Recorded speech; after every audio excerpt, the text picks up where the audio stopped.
It's Lisa Elvin Staltari here of Have Roots Will Travel. Here's the updated January and February schedule for the episodes of Les Filles Mariées and Les Filles du Roi.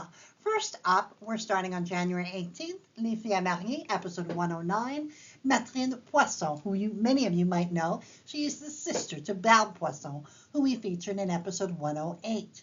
She would go on to marry Jacques Aubuchon, and together they would begin the Aubuchon legacy. And yes, the Aubuchon hardware chain, for those of you in the Northeast, the founders linked directly to this couple. On January 22nd, Les Filles du Roi, episode 295, Marie Lemie.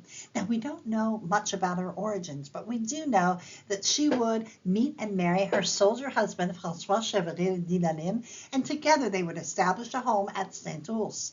She would endure the loss of François, but would find love again with another Carignan-Salieres soldier, Jean Duval.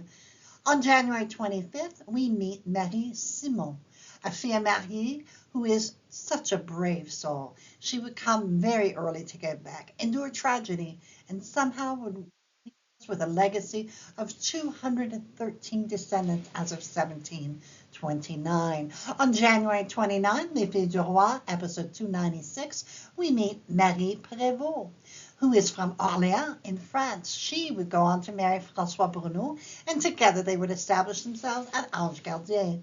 Upon his death, she would try again and marry Jean Sauvé, but alas, tragedy would also follow. Marie shows us how a woman stays strong. On February 1st, we meet Suzanne Desnoyons, our fille mariée, who married a true explorer, Claude David, and stood by his side.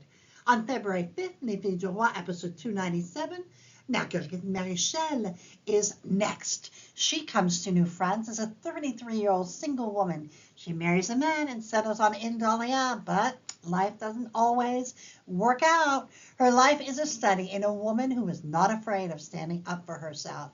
On February 8th, we meet Les Filles Mariées, Suzanne Migaud, who would go on to marry Pierre Trottier, whose family was one of the earliest of pioneers of New France. Together, they would build a life at both Cap de la Madeleine and Betska, and Suzanne would live to the amazing age of 77.